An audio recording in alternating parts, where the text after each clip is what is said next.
Greetings, my fellow peace blunderers, and today we're looking at the Halloween Gambit. I can already see thousands of games on chess.com in the next couple of weeks being absolutely dominated by this opening. After all, it's this time of the year, what can you do? Anyway, spoiler alert, I don't like this gambit. And there's a reason why people play it only in end of October. They play it, they lose most of their games, and they abandon it till next year when they get reminded of it again. So let's get into the theory, but before that, please, if you just so happen to find this video useful, like and subscribe, it helps me out massively. Love you. Also follow me on Twitch, the first stream is coming on Sunday. Okay, so the Halloween Gambit starts after e4, e5, knight f3, knight c6, and now the 4 knights game, knight c3, knight f6. And now white, in proper drunken master style, sacrifices an entire piece for just one central pawn with knight takes e5. And black should now of course capture the piece on e5 and remind white that the only thing that's scary about this gambit is its name. But first, let's backtrack a little and imagine that black indeed got scared for some reason and decided not to capture the piece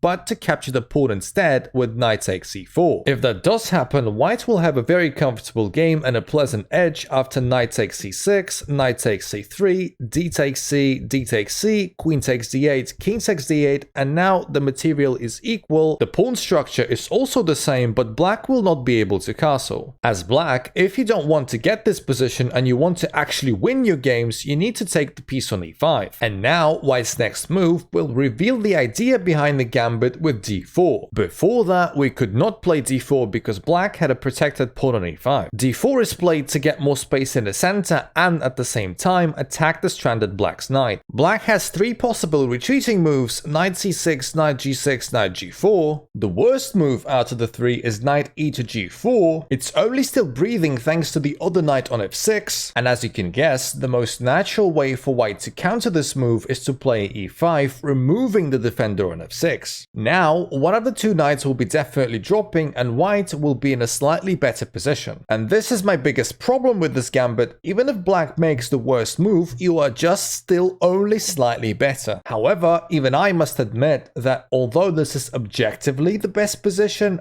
I don't think that this is the position that you want to have as white, having played the Halloween Gambit. What you want to see as white, I think, after d4 is knight c6, which is objectively a far better move than knight e to g4, but it opens up some very dangerous doors that black would rather have closed. With our pawns on d4 and e4, and with the black's knights on c6 and f6, our next couple of moves should be extremely natural. In any chess position, whenever you have a central pawn thrust dislodging a knight, you must consider it. So the only sensible way for white to fight for any sort of chances is d5 attacking the knight on c6, knight e5 escaping, f4 expanding and attacking the knight on e5, knight g6 escaping once again, e5 attacking another knight on f6, knight g8 escaping, and voila, we have a brilliantly looking center. Kind of reminds me of the Alekhine defense, but in the Alekhine we don't have to sacrifice a piece to get it. And black is still objectively winning with -0.1, but of course we're never playing against an engine, we're playing against a human that makes mistakes. Now I recommend one of the most thematic moves in a gambit, and one of the key moves that you should remember: queen to e2. We want our queen to put the pressure on the e-file and stare at the black's king whilst it's still in the center. And in this position, it's important to remember that black has only one move to keep the advantage. The others either equalize or make white better. And this move is bishop b4. The purpose of bishop b4 is twofold. First, the most obvious one is to pin the c3 knight to the king. And the second one, the one that's not so apparent, we want to free up the f8 square for our king so it can escape the e-file. Yes, in this variation, it is strongly recommended to not even bother with castling. Just put your king on f8 where it's going to be relatively safe anyway and keep on playing a piece up. And now as white, we press on with f5, attacking the g6 knight yet again, and it retreats to e7. We put even more pressure, pinning that knight with bishop g5, and now comes the aforementioned king f8, a very important maneuver to avoid most of the trouble along the e-file. And now many moves are possible. I'm just going to give you a sample line which will characterize the approaches for both sides. White will try to retain his aggressive style with long castling,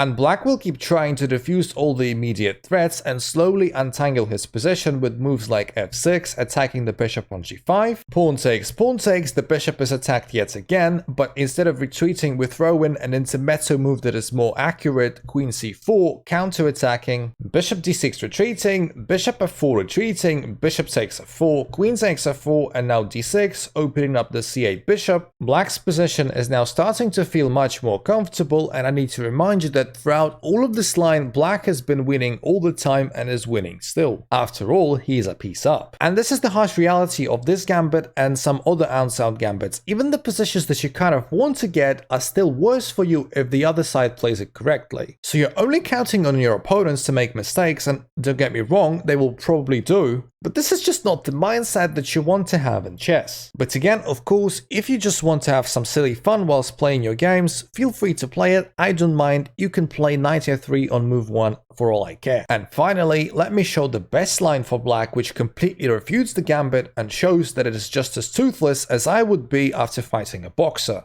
It starts with retreating the knight to g6, followed by e5 attacking the f6 knight, and g8 is the best square for this retreat. The best possible try for white is of course to continue in a very aggressive manner with bishop c4 targeting an f7. In response to that, black really has a lot of good moves, some of which we have already seen, for example bishop b4, and very decent alternatives are such moves as d5 and c6, with the last one being the best of them all. One of the sample lines will go like this: c6, queen e2, again we have seen this before and is one of the most important moves in this gambit, bishop b4 pinning the knight, and this is where I remind you that you should always look for tactics on f7. For example, bishop takes f7, king takes f7, queen c4 check, forking the king and the bishop, d5, sacrificing a pawn for the purpose of activity, it opens up the c8 bishop, takes en passant coming with check again, bishop b6 blocking, queen takes b4, queen b6. The material is technically equal, but black has a piece for 3 pawns and the piece should prevail. Especially considering that the d6 pawn is very weak, black is no longer behind in development and his king is not really threatened. And that is going to be it, my favorite unintentional gambiteers. Let me know your thoughts in the comments, don't forget to like and subscribe, and as per usual, may all your chess moves on the board be exclam moves, and have an excellent day. Love you guys, see you in the next one.